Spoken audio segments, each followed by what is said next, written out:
Welcome to DWBI Adda channel. Please subscribe for latest training videos. Hi guys, welcome back to our other lecture on Jenkins. So we have done a pretty good job till now. We have created a lot of jobs in our Jenkins dashboard. Now let's go back to our Jenkins server, and in this lecture I will show you the directory structure of Jenkins. Okay, this would be a pretty quick lecture to just to give you a general idea about the main directory structure of Jenkins. Okay, so let me quickly log in into my Jenkins server. So I'm in my Jenkins server. If I try to run netstat -tulpn, okay, I can see like yeah, port 8080 is open on my this server, and Java application, that is Jenkins, is running on port 8080. Okay. By the way, this is the command you use to check what services are listening on what port in your Linux server. Okay. So in case you want to note it down, you can just write it down. So now we are sure that yeah, okay, Jenkins is running on port 8080. Now let's clear this out and let's go to our Jenkins server. This would be cd var lib Jenkins. Most of the time this would be a Jenkins home directory. It depends, but it depends on how you install your Jenkins onto your Linux or Windows server. Okay, but for me and most probably 80% of the time this would be var lib Jenkins only. Okay, now let's check what all in this directory. Okay, now I'll show you the main directory structure, main directory. Okay, this is our jobs. Okay,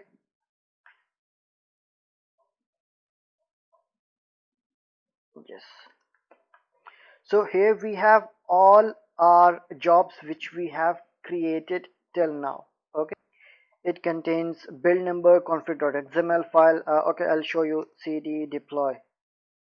Okay, this is our one of our job. If you remember, this is our one of our job.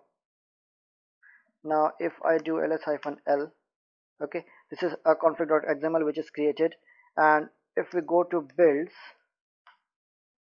and do ls-l, see here, this is our all the build numbers or the number of builds we have created for this deploy job. Okay, let me show you. If I go to deploy, you can see number of build is 7. Okay, so this is what it is showing on the Linux server also, that yeah, we have 7 details, 7 build details for our this job. Okay, so if I go to cd7, okay, this is build.xml, change.xml, and log, and so that you can see the logs of this job. Okay, sorry, my bad. Tail -n, I want to extract last 100 lines of our log file. Okay, so this is our last lines of our log file. You can see it here. Okay, now let's go to another directory. All the plugins are stored in this plugin directory. Okay, suppose if you have multi-node structure, all the nodes detail will be in this directory, and the main directory is this workspace. What do we have here? Okay, okay, so what is this workspace directory is where Jenkins build your project. Okay, so these are all the project, and it contains the source code. I'll show you. It contains the source code which Jenkins checks out. Okay, and also plus suppose if there is any war file or any artifact that has been created, it is all stored in this war file only. Okay, and so there is only workspace directory, and there is only one directory related to one job, so you need to manage this, and it sometimes your Jenkins server failed due to this space issue, and most of the time the workspace directory is the issue. So you need to know how to manage your workspace directory in order to manage your disk space in your Linux or Windows server. Okay, let me show you. if I go to cd deploy and go to see a deploy, in a deploy there is one artifact. If we go and hopefully we can see it, target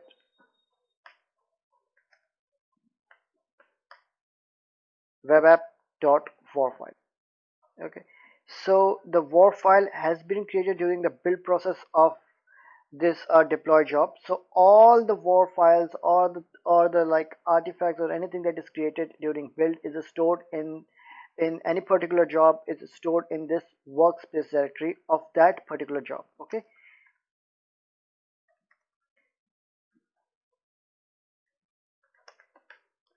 now one more thing I want to show you before I wrap up this tutorial. There is one file, if I will able to find it. This is the file. Okay, config.xml.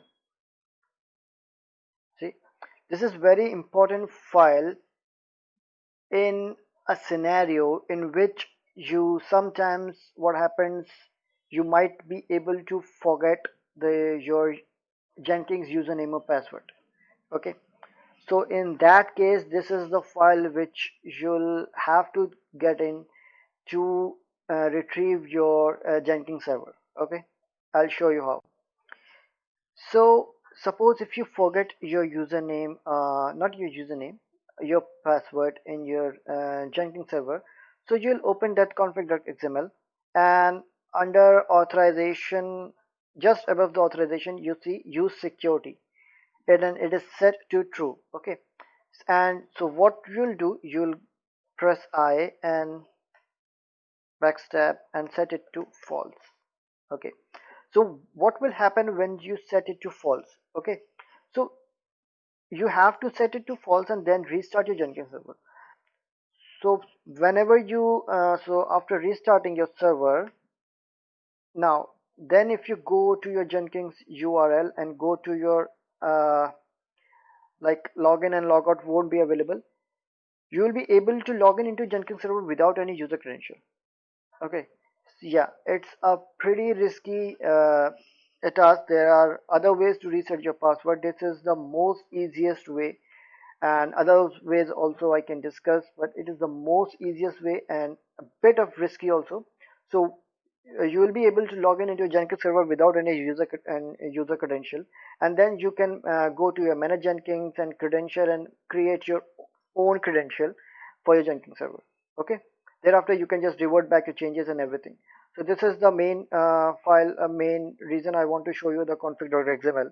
And one more reason and one more thing I want to show you, like want to tell you that suppose if you want to move your Jenkins server from one server to another server. Okay, so how you'll do that?